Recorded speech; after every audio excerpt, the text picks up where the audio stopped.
We are back after a short little hiatus. Welcome to the basketball podcast of Mid-America. I'm your host, Anthony Kristensen, joined by Bob Holt and Ethan Westerman to my right, and of course Blake Sutton behind the scenes. Gentlemen, how are we doing today?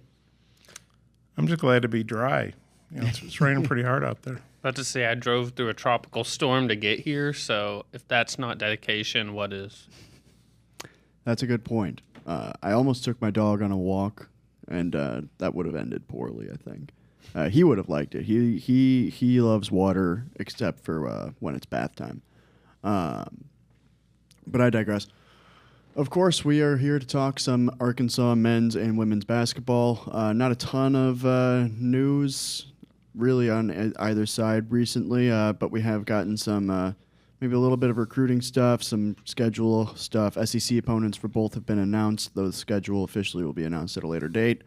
Just kind of starting on the men's side with recruiting. It's been pretty quiet lately. Obviously, DJ Wagner was on campus on a visit and still hasn't committed, or at least hasn't announced a commitment to this point. But John Calipari has had some interesting thoughts, comments on roster construction, saying he would prefer to have 8 or 9 guys so he can have those guys to work with, as opposed to having a full roster of 13 scholarship players for the guys at the end of the bench to go and transfer out. Bob, I assume you're well versed in these comments. Just kind of wanted to get your thoughts on John Calipari's thoughts on roster construction. It's interesting. I mean, you definitely see some teams that don't have a full 13 guys. When the season starts, somebody left and they didn't replace them, but I've never heard, don't recall a coach ever saying, well, I want to have 8 or 9 and just cut it off there. Of course, we never had NIL before that, and some of it might be, well, you really don't have enough money left to recruit, bring in the kind of guys you want. But, I mean, it's interesting. I think it's a good concept as long as they stay healthy, and there's no issues with anybody. If you lose a couple guys, for somebody, obviously I hope this doesn't happen. If they lose somebody early, like a Trevor Brazil gets lost, for the season to his knee injury 9 games in, but all of a sudden, you get thin pretty quick, and it's a long season, and then you want your guys at their best. Obviously when March Madness comes, so. I think it's an interesting concept, and it might work really well as long as you can stay healthy. And Ethan, talking about those, I guess, injury concerns, maybe depth concerns, while he was in Little Rock doing his Razorback Roadshow, he kind of brought that up and said, well, if we lose 1 or 2 guys, then 6 guys are going to be really happy with their playing time. But I just kind of wanted to get your thoughts on, do you think it's good to have, a shorter, a smaller roster, I should say, even in light of those concerns? I do personally, just because it's kind of, we've seen it with Musselman teams recently in the past few years. You look at the roster at the beginning of the year, and he's very keen on Musselman and just kind of loading up a lot of talent, has options, if one guy doesn't pan out or whatnot.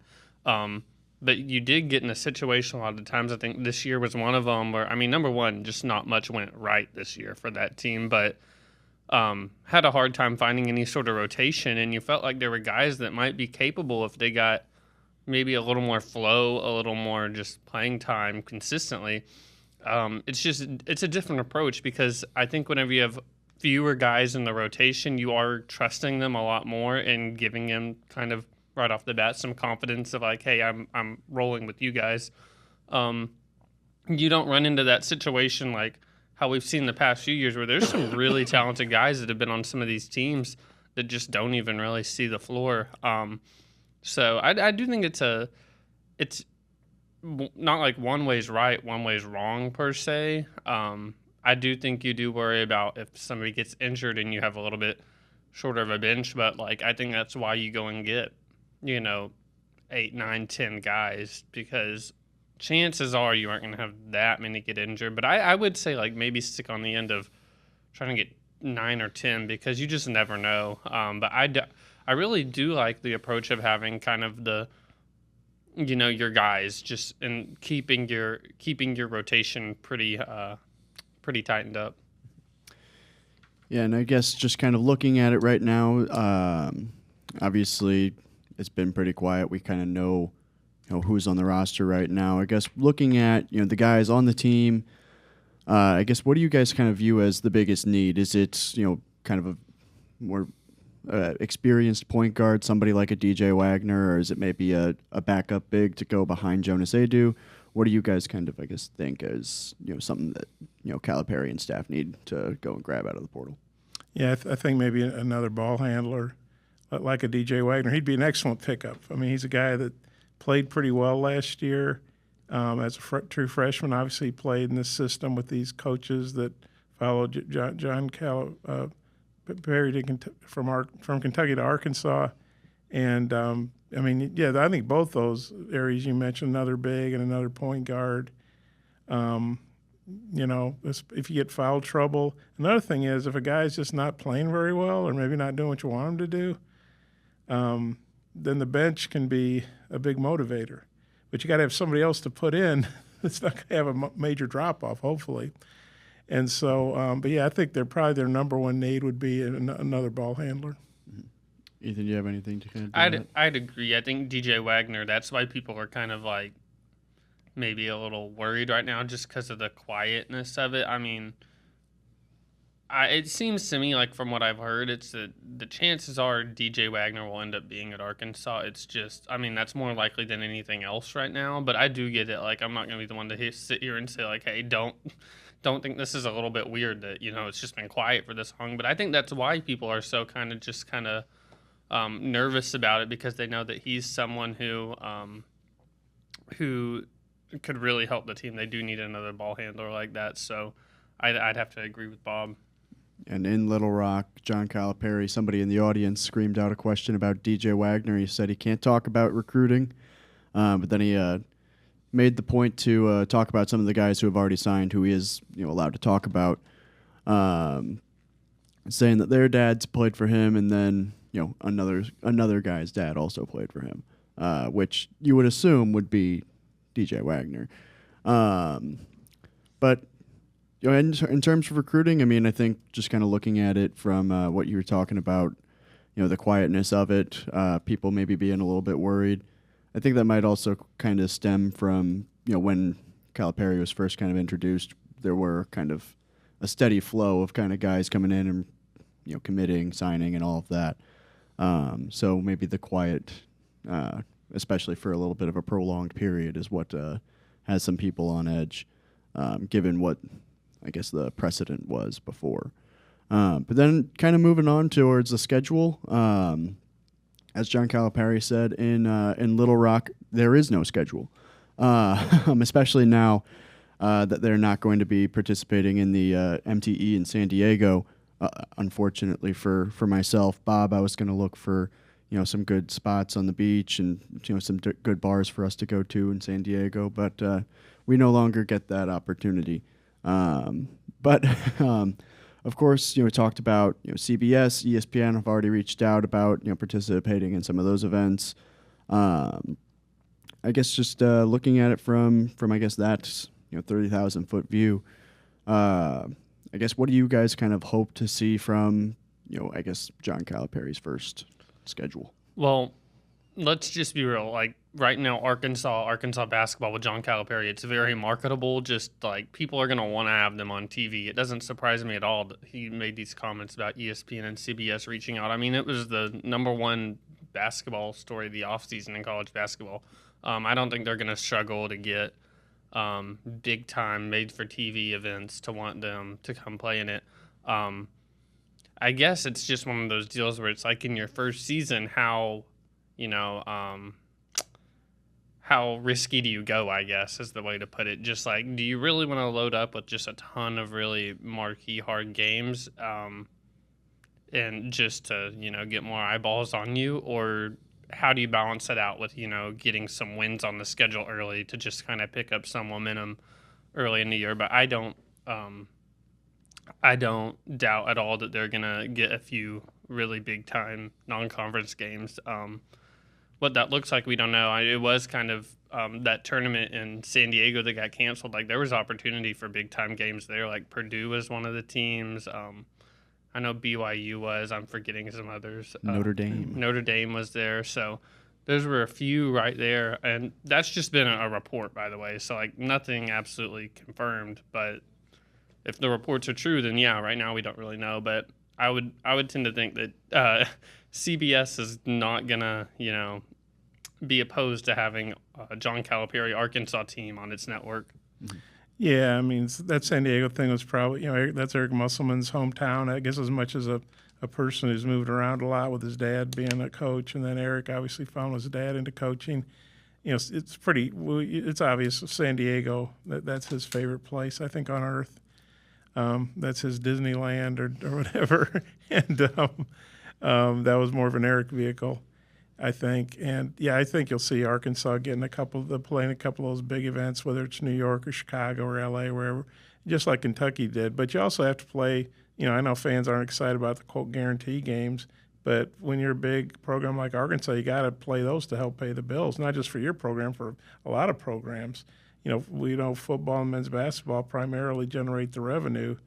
Basketball or baseball, generates revenue, pays for itself more, and plus some. But so I think they're going to play, maybe 2 or 3 of those marquee games. He doesn't seem, from his days of Kentucky, he didn't seem to want to play home and home non-conference. I know that was a big sticking point with Indiana playing Kentucky. Indiana wanted home and home. I think he wanted to play in Indianapolis and Louisville, which, Indianapolis might as well be a home game for Kentucky and Indiana to me. I mean, you're talking about playing that in the football stadium. You can pack in 60,000 people, or that place holds. But I think he talked about he likes neutral sites because that's the NCAA tournament, right? And so I think you'll see a couple big marquee games, and then probably they need to play a lot of those guarantee games to help pay the bills. I do want to mention too, I'll be interested to see. We'll be in year 2 of SEC ACC challenge. I'll be very interested to see who, because that's all I believe ESPN, if it's like last year, kind of determining who's going to be the opponents. I'll be interested to see who they pair up with Arkansas from the ACC, because I could see them once again getting a Duke or North Carolina because of just how much the ratings would benefit from having that. Yeah, I mean, Kentucky's going to play somebody big. I'm thinking even though Kansas is in the Big 12, maybe they'll just pair Cal against Kansas again, and they pretend they could be in the ACC for one night or something. But yeah, I mean, obviously you don't want a top 10 team to play a bottom feeder in the other league. I mean, like you don't want to see Kentucky play. I don't know. I don't want to throw Stanford. Yeah, well, I'm thinking of somebody from the Stanford. I was thinking somebody from the. Oh yeah, I forgot Stanford is of the ACC or something like that. That beautiful Atlantic coastal view from Talk Palo about Alto, Missouri California. About Missouri being an academic powerhouse. Maybe just pair them and Stanford up in it.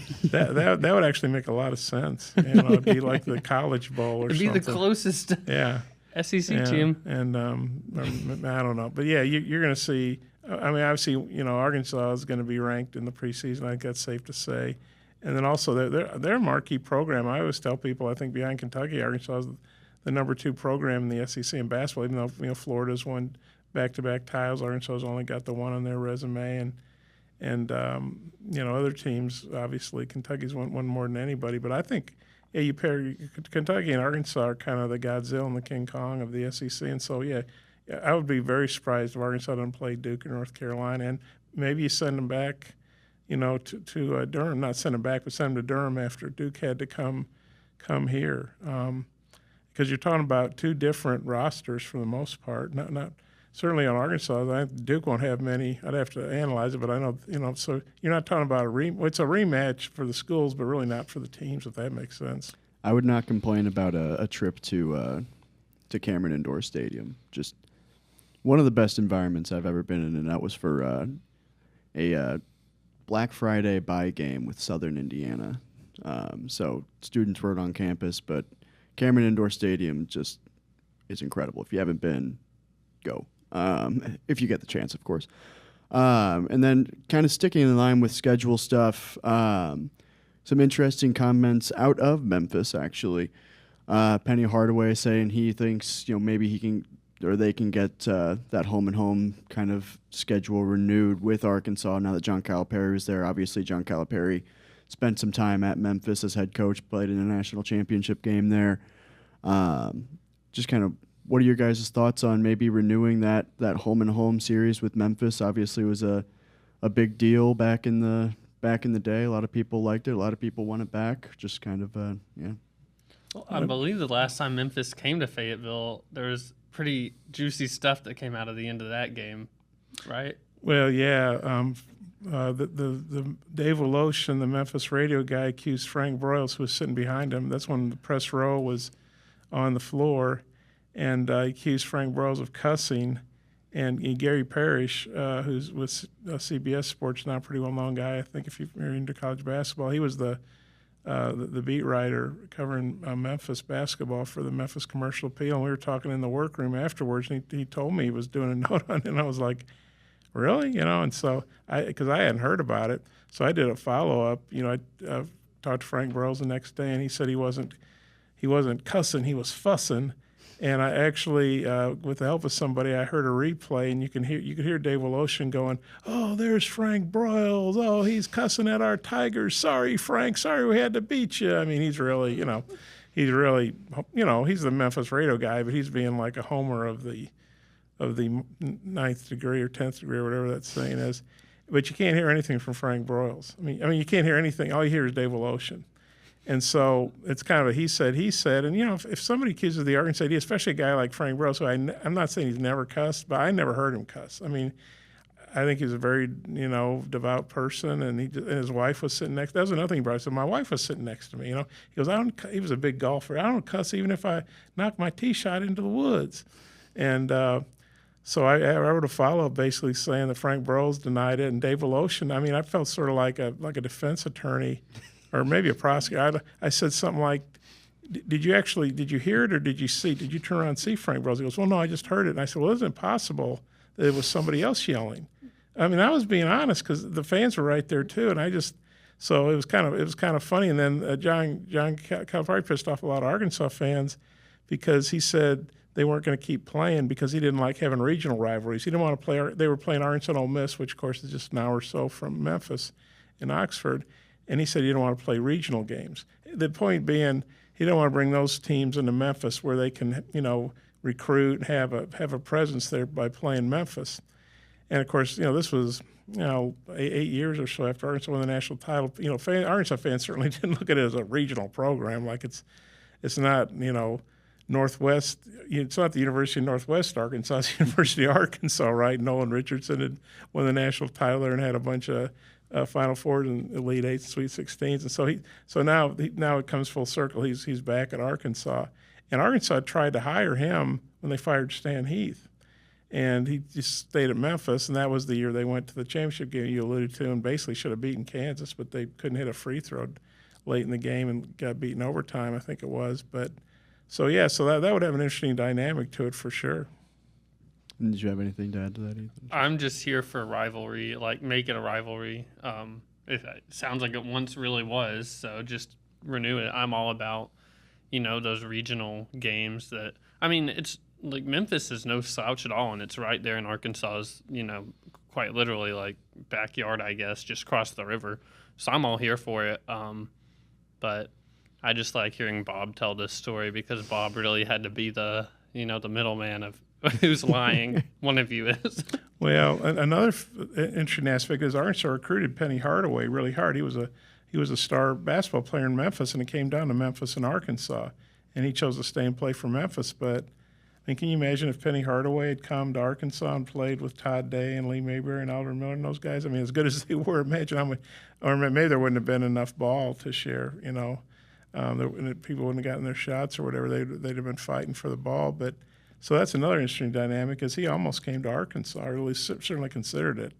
And I think it'd be great to renew. Maybe that is one home and home he would play, especially I know he's still got friends in Memphis, talking about John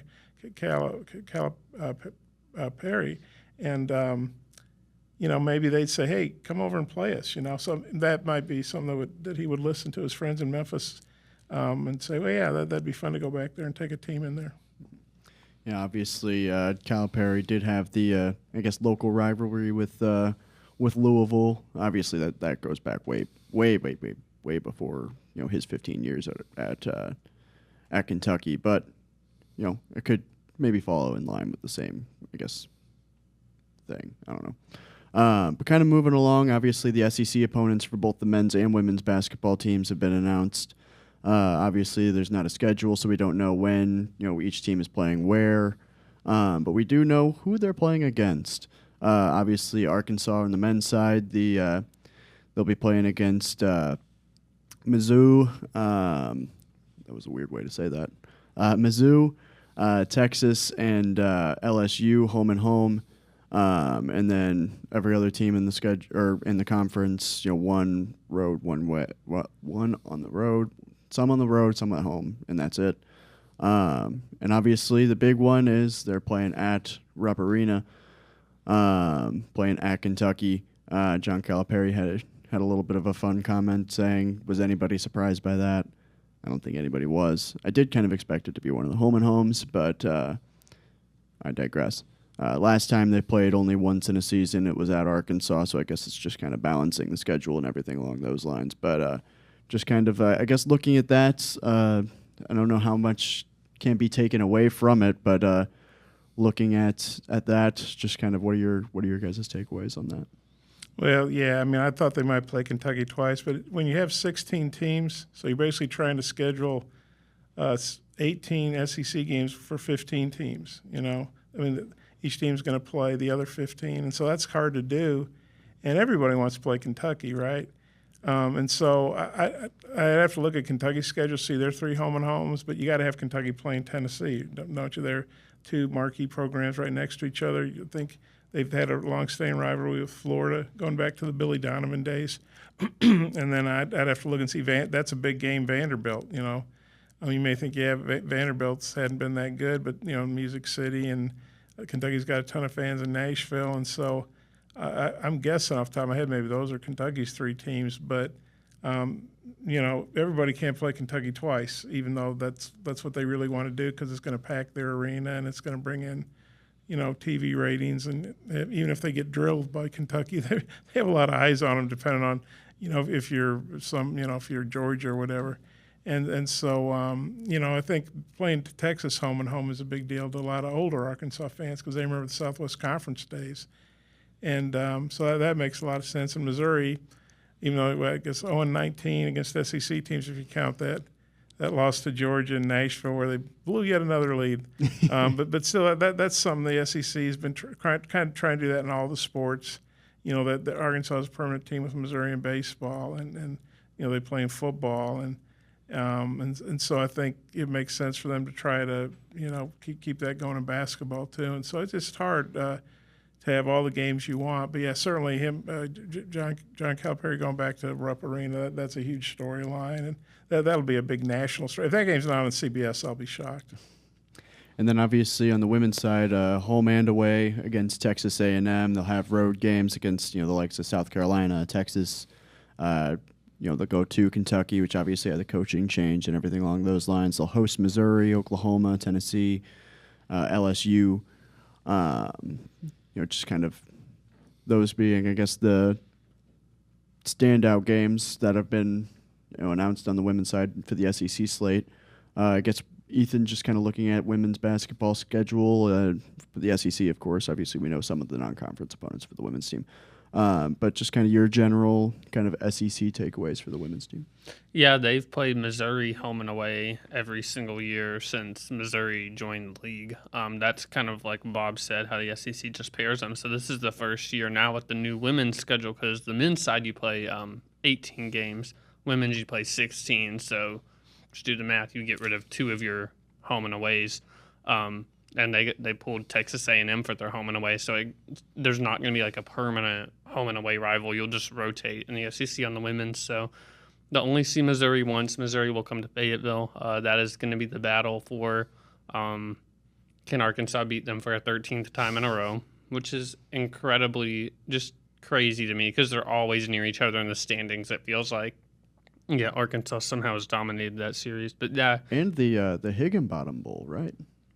Yeah, Izzy Higginbottom, she played her freshman year at Missouri. She's now at Arkansas after being at A-State for a couple years. So that's interesting. But yeah, they play at Texas home versus OU, so that's kind of the first taste that they'll get of those two teams, being in conference. But I wrote on this the other day. I know you said SEC, but they will play Oklahoma State as well in a multi-team event in Daytona Beach, which that's interesting because Riley Langerman, who was at Arkansas for a couple years before she transferred to OSU before last season, she'll be a fifth year there. So they'll play a former player. But that's pretty much what we know with their schedule right now. And then just kind of looking at it, I guess just wish list-wise for both men's and women's basketball, if you have to choose one team you want to see on the schedule, who are you picking, Bob? You're talking about non-conference or non-conference? Yeah. I think it'd be cool if they played UCLA. They haven't played UCLA since the 1995 national championship game, I don't think. And that's a marquee name. I know UCLA is kind of like Arkansas. They had a rough year. But, since they just played Duke, I would say North Carolina or UCLA. One of those two. I know you only asked for one, but I'll give you two. Ethan? I feel like women's, that's a really tricky question because could really just throw a dart on like random non-conference. I guess I'd say Maryland. Just because Saylor was fun to cover here, Saylor Poffenbarger, so it would get to watch her. I don't know. That would also kind of be weird to watch her play Arkansas, but it's hard to pick a non-conference team for Arkansas that you'd like to see them play. I'm trying to think back to their run to the Final Four in '98, if there's any sort of history with the team there that they upset or something. I think they beat Duke. So maybe Duke. They beat Duke and Kansas. The funny thing was, and I wasn't out there, but they went out to the Stanford regional. Stanford was the number one seed. Arkansas was an 8-9 game. And I'm trying to remember who. Harvard beat Stanford. Harvard upset Stanford, yeah. And I think Stanford was missing a key player or two, but still, that was the 116. And then Arkansas, I think, beat Kansas. They beat Hawaii in the That's 8-9, okay. and then they beat Kansas. Yeah, and they beat Harvard. Yeah. And then they beat or Harvard then. And then they beat. Did they beat Duke in the regional final? Yeah, Duke was to send them to the Elite Eight, I believe. So yeah. I guess if we're going historical, how Bob said with UCLA, maybe a little Duke. Or Harvard. Or Harvard, They do have the Fairfield Stags on their schedule, which I'm just saying that's going to be a tough game for the women. Fairfield had a 1 loss last year and returns, I think, like everybody. So I'm saying it now. If there's an upset against Fairfield next year, don't call it an upset. I'm saying it right now. Yeah, ranked in the top 25 for a bit, too, the Fairfield Stags. And then just kind of sticking in line with the women's team, obviously Nick Bradford joining staff, replacing Pauline Love, who went to Alabama. He's from Fayetteville, obviously a local guy. I guess can you just talk about his hiring and just your thoughts on that? Yeah, I always like to see them, like in any women's basketball program, somebody who's kind of done grassroots efforts to grow the game get rewarded. He spent the last year as an assistant at Wichita State, and before that was, of course, at Fayetteville High, assistant for men's basketball. But he also, all while doing all of this, has been very involved with an AAU team that's produced some great players. Miriam Dowda, who familiar with, she was on the team, actually played for him in this AAU program. I forget, it's Missouri something. But you like to see somebody in the women's game get rewarded who's done a lot of that grassroots effort. You do have to remember like the difference in assistant coach and head coach. A lot of what he's going to be doing, will be that recruiting. Obviously, he'll be involved with, practice and stuff too. But like, there's such a valuable piece for an assistant coach with just what connections do you have? What have you done to earn trust of players, etc. It's kind of, we talk about it with Kenny Payne on the men's side. There's some people who are great assistant coaches that maybe just didn't pan out as a head coach. He's proven so far that he, any program he's been a part of, whatever level that is, that he adds a lot of benefit and the players love him. So I'd expect that to continue at Arkansas.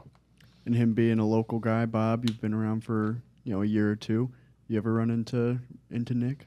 Well, yeah, he was a star player at Fayetteville, and Arkansas really wanted him. He went to Kansas, and had a good career there. He wasn't JoJo White, probably dating myself there. JoJo White was a great player in the late 60s who played for the Celtics, some of the Celtics championship games.